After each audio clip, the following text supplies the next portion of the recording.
I was fired from my other job. Okay. So I needed something to do. In 1993, I had heard of the internet, the information superhighway, growing phenomenon of internet. and thought, I don't know what that is. I don't know what email is. I don't know what they're talking about. A few years later, Amazon started. I thought, wow, you can sell things online? I just like to try things, and I thought, well, maybe I can set up a website and see what it is. And it was $1,500. So I thought I'd sell blinds online. And everybody thought that was the most ridiculous harebrained idea. Over a few years, I ended up doing as much volume online by myself as I was doing in my store. Sold the store, went full-time online in 2001, built it up, sold it in 2014 to Home Depot. And leading Blinds.com into a $2 billion venture.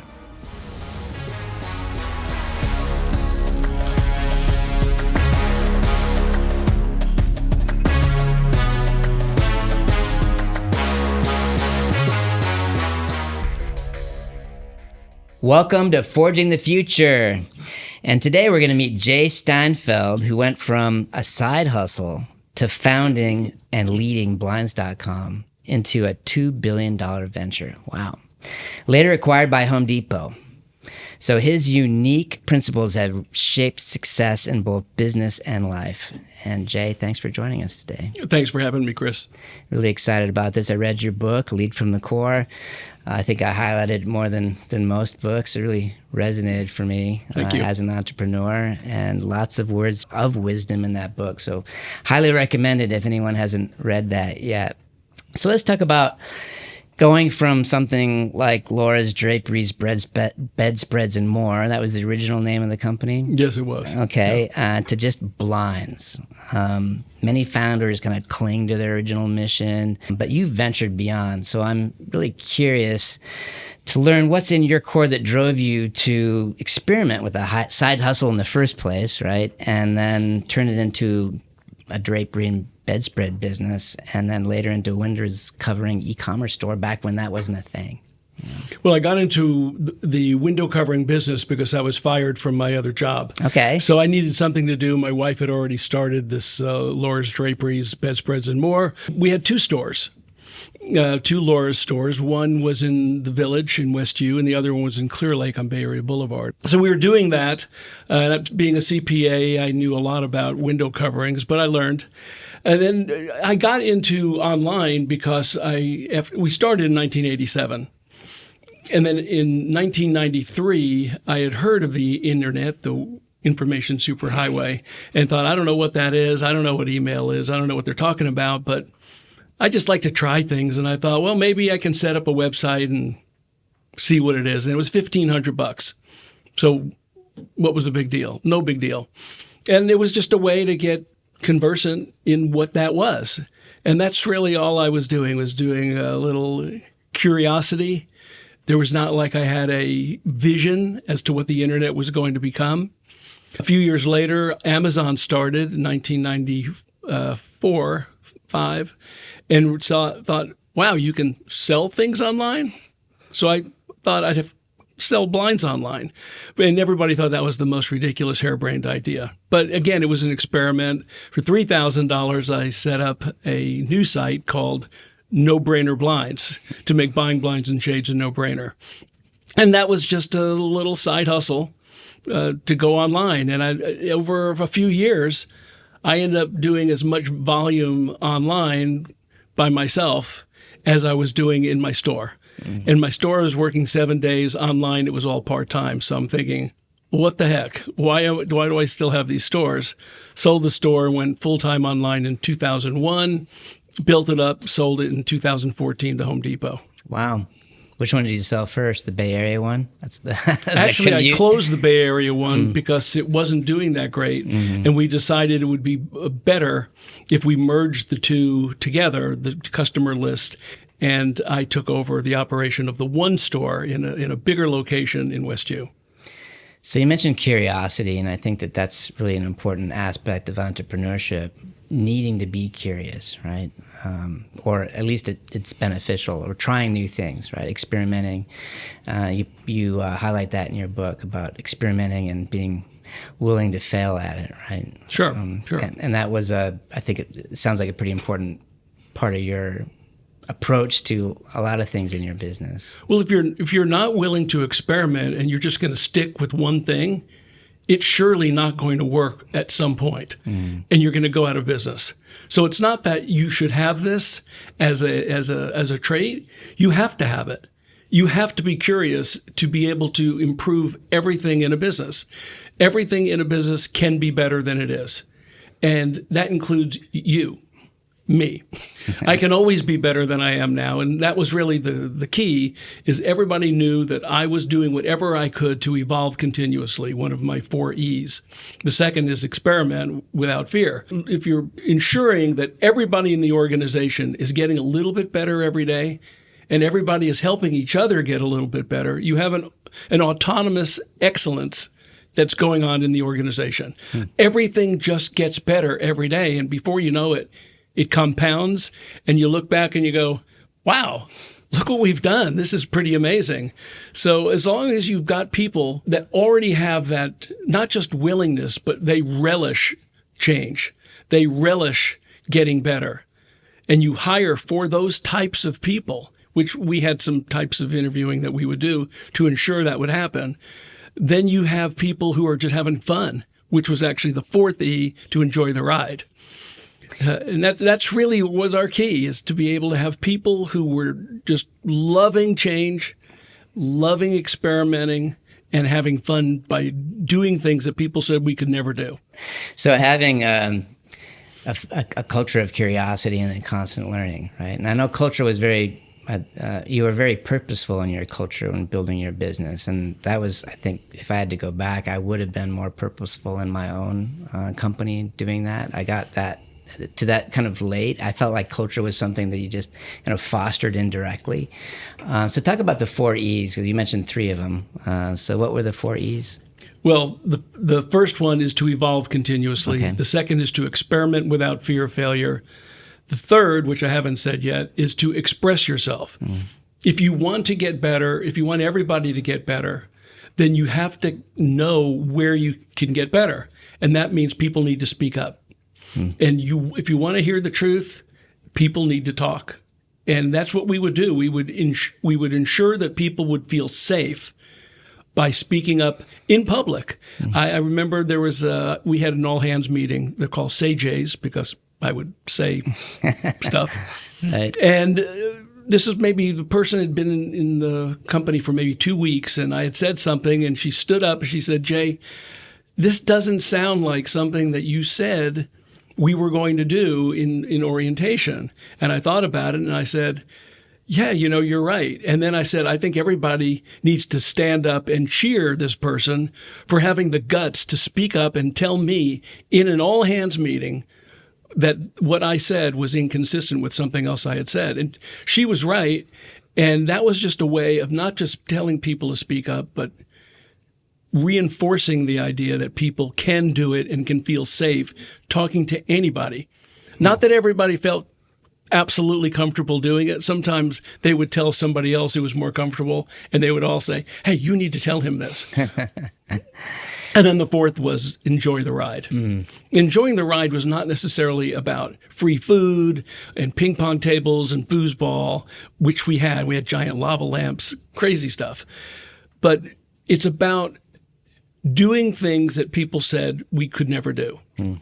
When we were beating Home Depot and Lowe's and Amazon, then that was fun. As we were becoming better than what we ever believed possible, that was fun. It's fun when you know you're improving and you've got everybody supporting you to be that way. Because the purpose of the company was not to be the best in the world at selling blinds, but to help people become better than what they ever believed possible. So being purposeful about the culture was really important to you, and then fostering that accessibility, approachability. Do you feel like, how do you get people to actually be able to speak up? Well, first of all, you tell them and make sure that they know that it's okay. And then if they don't, you talk to them, and there would be a meeting, and a new person was in this meeting for the first time. And after the meeting, I'd say, Chris, could I talk to you afterwards? And they'd say, yeah, okay. I say, we hired you because you're smart. We hired you because you have a different point of view probably than everybody else here. And you didn't say anything in that meeting. Mm-hmm. You really need to be telling us what you're thinking. I realize you're fairly new, but you need to speak up because you're not going to get far unless you do. And you be nice and supportive, but you let them know this really is the kind of behavior that you want. It's not about, core values are not about aspirational ideals, goals that you set for yourself, the way we want to be.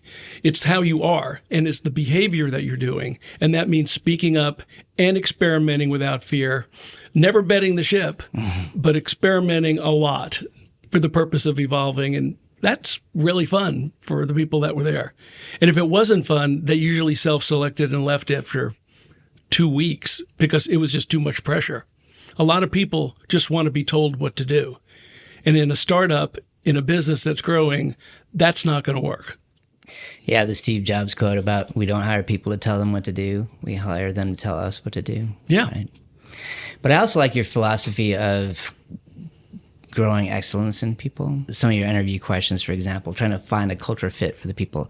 For example, what are they doing to improve? I think is one of your It's a key question. Mm-hmm. Tell me something you're doing right now to get better at something. And it can't be anything about work. Okay. So I'd be looking for people who are taking cooking lessons or flying lessons, or I'm reading a book on how to be calm. I want to be a better driver, a better parent. Anything like that would be good. If they couldn't do it, we would not hire them. It was a litmus test. And another one of your favorite questions was about, provide some examples of courage. Yes, things that they've done that they were a little scared to do. A great answer somebody gave me once was, I went with my friend to Vietnam with a backpack and $50. We had no idea, but we just knew we were going to be there for a month. Awesome answer. It doesn't have to be anything on work or anything like that. It just needs to show that they like to explore, because that's what you do in business. You explore hypotheses. You set a hypothesis, you determine whether it's going to work, and if it doesn't, you stop. If it does, you keep doing more. And you have to have people who enjoy that, not accept it. Right. And then you also have a philosophy of the goal of how to help people or employees be better than they dreamed. Our purpose is to help people become better than they ever dreamed possible. Mm-hmm. And when people know that that is my real purpose, then when I tell them something, they know it's coming from a good place. And they feel good that I'm telling them, because that's telling them, I want you to be better. I want to help you become a better person by being here. And as a result, when you're supporting people to become better people, why would they leave? They hardly ever left. Our turnover was, I think, 8%. And we had a call center. Like 2/3, 3/4 of the company was a call center. And you would think the turnover would be really high there. It wasn't.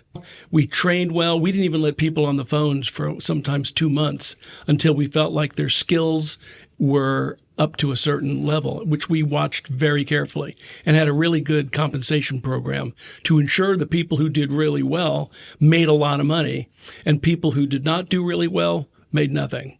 And we exited them. It's interesting because a lot of companies feel like what they need from employees is to squeeze everything they can out of them for the good of the business, right? And your approach is, well, no, actually, we're trying to develop the people in the business, and the business will follow from that. That's absolutely right. The way I think about that is about generosity. And generosity is not about giving more money, although I think there's no problem giving more money. But instead of saying, what is the least amount that I can get away with and keep this person, you should say something more like, what is the most I can give to this person? What is the most this company can do and still be in the long-term best interest of the company? If you take that approach, then you're going to be thinking in terms of generosity. How much training am I giving? Am my instructions clear? How can I give instructions better? How can I make sure that the communication between departments is better? So you're always thinking about how I can help this person do their job. And if they're not doing their job well, then the first thing you think of is, well, they're not doing their job because I put them there. What did I do in when I hired them or the way my instructions were that made it so? And would they be better off in a different position? And even when people would tell me, look, I want to be better. In fact, I want to leave the company in 3 years and I want to start my own company. How many people would say that to their boss? We love that because we love people who are entrepreneurial. And if a person said that, they usually stayed way longer than they wanted because they knew we were making them better and they were developing better skills by being at blinds.com than they might have just going out on their own. And that was probably one of the greatest, most gratifying things for me is to help people eject from the company, start their own path, and go on to some really amazing, great things. I mean, it's like when you have children and then they go out into the real world and they get a job and then they get promotions and they do some really cool stuff. It's the same thing. It's probably the greatest thing that you can do. It's not about customers and money, although you need that for sure. And that was good. I can't say that's bad. But the most gratifying, really, the most sincere thing is helping people become so good that they leave you and they go out on their own and do amazing stuff. Did you come up with that concept on your own, and did you get much pushback inside the company as far as like a lot of companies are like, hey, we need this position filled, and they go through multiple weeks or months trying to hire it, and they hire the person and they throw them in the deep end and say, good luck, here you go. But it sounds like we would never do that. But I don't get I was the boss. Yeah. No, I do want people to speak up, but if I'm saying this person should be hired, that's probably who's going to be hired. But you actually had the discipline to say, well, no, we're not doing that. We're going to actually give them a month or two of training before we even put them on the phones. It just made sense. Mm-hmm. It wasn't something that I insisted on. In fact, it wasn't even my idea. It was his name's Steve. He's the one who came up with the training program. He's the one who developed that system. I was just lucky enough that I hired him to do it and let him do what he could do much better than I could. Interesting. But it was nothing that I insisted that people do. What I did insist on is to try to figure out ways, instead of it being 2 months, to get it down to 1.5 months or 1 month or even 2 weeks. And if we could do it where maybe they had less scope in their job so they could at least be somewhat productive in 2 weeks, that would be better. And then start building skills and let them move up to different levels as they moved. And that's in the call center, what I'm talking about. Yeah. In other positions, it's not exactly like that. It can be. I mean, that is an approach that we took. For example, when you're doing some difficult programming on a system like NAND flash development, and you're trying to hire a firmware engineer that maybe hasn't done anything with Flash before, and you don't need to spend 6 months educating them on the entire stack of what's going on in Flash, but you can bring them in, train them for a couple weeks, and say, okay, you're working on this piece, which is error correction, and you need to know a lot about error correction over the next 2 weeks, and then fill in the gaps from there as you go and learn and do, right? That makes sense. Mm-hmm. So certainly in terms of delegation, you don't delegate to people right out of the chute. Right. You give them some smaller projects, see how they're doing, see how they're thinking, make sure you're aligned with the way they're thinking, and just keep giving them as much as they can take. And a good thing for a person who wants to actually move up, I'm just going to throw this out, is to ask your boss, what are you doing that I could do? I want to move up. And is there anything you're doing that you don't like to do that I can do for you? And they'll say, wow, this person's really wanting to assume more responsibility. And I'm going to give them that because I really don't like doing this. And let's see how they do with it. And you'll be the person that they'll go to for more and more responsibility. And pretty soon it's like, yeah, this is a person who is eager to move up and is willing to do the work to get there. How important is that delegation? Well, I delegate. I try to do as little as possible. As a CEO, your goal is really to do nothing. Who wants to work? I have no problem working, and I will work as long as it takes to get something done. but I don't want to. I would rather someone else do it, especially somebody who is way better at it than I am.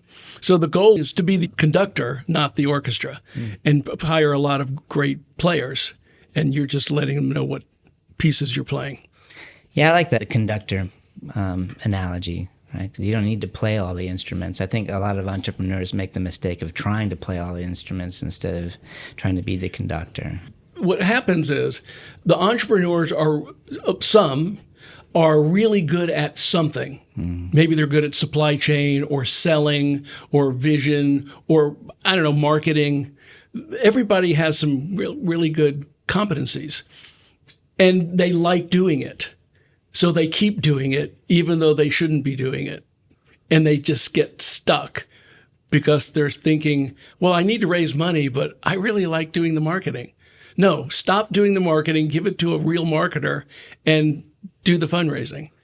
So that's the problem with delegation is entrepreneurs just love doing certain things and they resist giving it up. Or they don't trust other people to do it, and then they drive themselves crazy. I think it's another manager issue too, in a way where, like, if you are good at something, or like basically trying to hire people better than you, right? Like, I always felt like if I'm going to hire a marketing person, they better be better at marketing than I am, because I'm not a marketing person. Yeah. Better at sales than I am, or better at a graphic arts or whatever it is, right? But a lot of managers are afraid of being replaced. Right? Maybe not at the CEO level, but I mean, you're essentially a manager. No, I was actually afraid to be replaced at the CEO level. Really? Okay. Yeah, it was a paranoia that I had like every day. One motivation is to evolve, to get better. Another is to evolve so that you don't get terminated. I was always fearful that I would not be smart enough, good enough, sharp enough, skilled enough to maintain the role as we grew. And so what did you do? I learned and studied and listened and evolved every single day. There was never a day where I didn't try to get better at something or to help somebody else get better. And that's actually my definition of success, as being in the process of getting better. But it wasn't until I decided, it's not just about me getting better or the company. I can do a lot better if I help everybody else get better. And it was that epiphany that when I realized that my job was to help other people become better than they ever believed possible, that I realized I could do less work and I could get better production and we could grow faster by helping all these other people do it. And that's when we took off. That's when I started hiring really good people and wasn't afraid of it at all. Where before I actually was a micromanager. And it was not pretty. Well, at some level you have to be for a while, but if you're going to scale or grow, you definitely need to understand that you can multiply your impact, right, by hiring great people. You have to hire great people for sure, but there's a fine line, and to know where you should micromanage and where you shouldn't. And I don't really know the answer to that. I know there were certain things that I did not give up. Like anything that had to do with the culture of the organization, and that meant the aesthetics of the office. And now I'm talking about what fabric went on chairs, what colors went on walls, layouts, how the office was designed. Every decision I was involved in. I would not let anyone make a decision without my approval. That was severe micromanaging. But I was not going to walk through that office when culture was so important and see something which wasn't perfectly aligned with the culture that I was trying to convey and make sure that people did. If it was inconsistent with that, that would drive me crazy. Well, I think that's an important point. First of all, CEO should be, very involved in setting the culture and the tone. Second, the office space is something that's reinforcing that culture. And I have a similar mindset as you, right? Is that you're coming to work every day, you're seeing that environment, you're seeing what's on the walls, you're seeing how things are laid out, and you want that to reflect the company you're trying to build, right? And sometimes it does require some micromanagement. I think Steve Jobs also did that, very heavily involved in whether the CD-ROM drive had a tray or not a tray, or patents on glass staircases and stuff like that. You think, well, what would he be involved in, like glass for? I mean, he's the CEO of Apple, right? But, having that He was a product attention to guy. detail. He was a product guy. The store was a product, right? Yeah. So culture was very important to you at Blinds.com, but then eventually you were acquired by Home Depot. How did that acquisition affect culture and the integration of the two companies? Well, they did say to me, Jay, this is the CEO, Frank Blake, that we, Home Depot, Jay, have a tendency of sucking the life out of every company that we acquire. So please, we know you like to speak up. Don't let us do that. So I had the prerogative of speaking up, which I like to do. Mm-hmm. And that was great. They actually did maintain that. Now, you'd have to go up through the levels, because people had a number that they need to optimize, and everybody was optimizing their own little number. Like finance had this number, labor had this number. At Home Depot. Mm-hmm. But then you had the senior people who were just looking at the total company, which is what I did. So I had to fight through some of that bureaucracy. But ultimately, Home Depot almost always made what, at least I believed, was the right decision. Things like compensation. They said, nobody has this compensation like you. It's a crazy compensation, variable compensation that's paying on all these different metrics. And there's even quality built into the score, and as well as quantity. So we can't do it for you because no one else is doing it. I said, you're going to do it because it's our secret sauce. It's how we get this performance. We pay people on a meritocracy. And it works really well.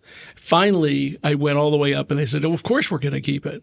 And then there were, over the years, a lot of the departments would come into our organization to try to learn about that compensation so they could do it themselves. And so that was spread pretty within good. Home Depot then? Yes. When you have a big company, obviously they're going to tend to take the air out of the room because that's just natural. I mean, it's not a reflection of Home Depot. I think Home Depot is really well run. I loved having been working there. I stayed for almost 7 years. I mean, how many entrepreneurs sell their companies, don't have to stay, and yet stay for 7 years? You didn't have like a workout? No. Okay. If I wanted to stay, I could stay, and Nice. it was great to do it. So it was great to be there. And yes, you have to make your numbers, but you speak up, and if there is something that's going to affect the culture unbeknownst to them, you just make sure that it doesn't and speak up. And because one of the things I did was I took a page out of the Pixar book when they were acquired by Disney. Ed Catmull, the CEO, was concerned that Disney would suck the life out of Pixar.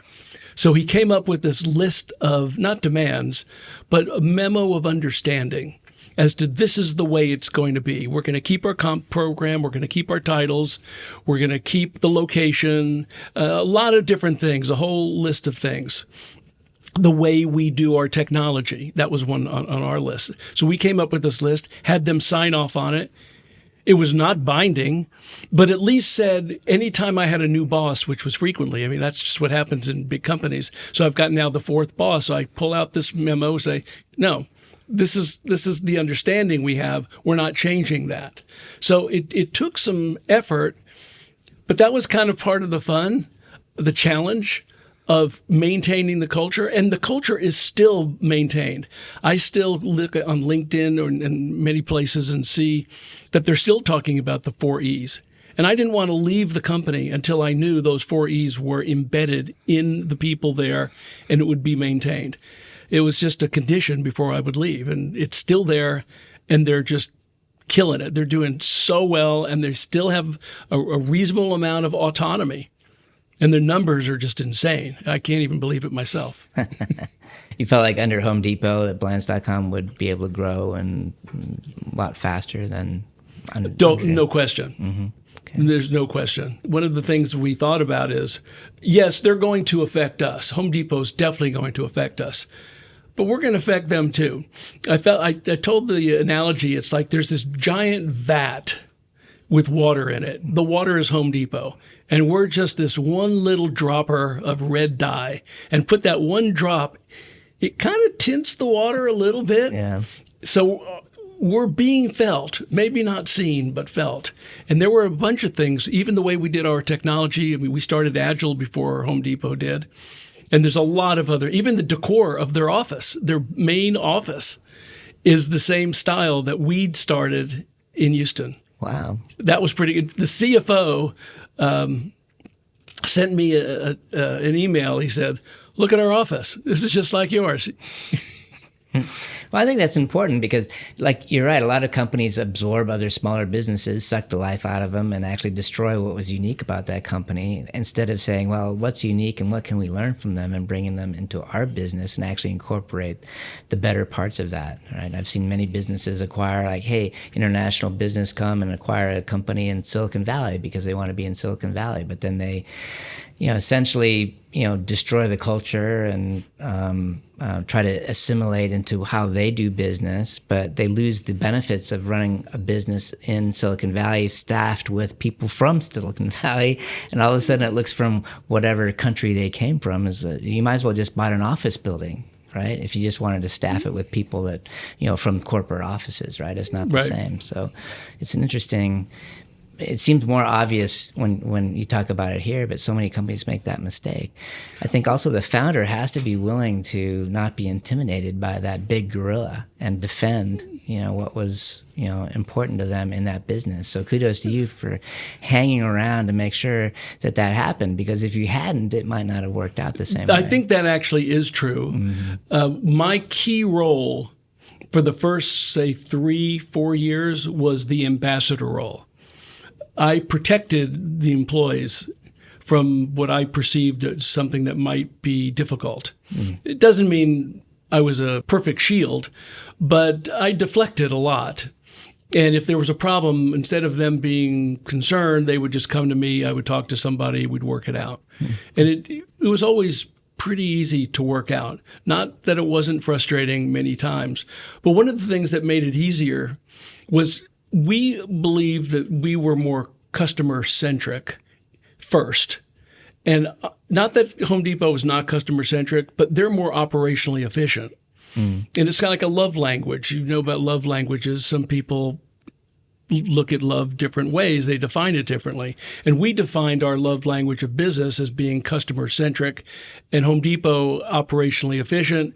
And as long as we weren't trying to change them, which would, of course, never happen, and they not to change us, which could have happened, but we pushed back, then we just accepted each other's love language. And that was a really important thing to do, is to accept people the way they are, their perspective on how they pursued business as a principal behavior. That was important for us to do that. We have 4 core values. Home Depot has 8 core values, but you're part of Home Depot. I know we are, but this part of Home Depot has within us this engine that says these 4 core values are what we're going to do. So what I did was I created another values wheel that had our 4 core values in the middle and their 8 core values surrounding it. So they got their core values, but ours were in the center. Nice. That's an interesting approach. You can't be ornery.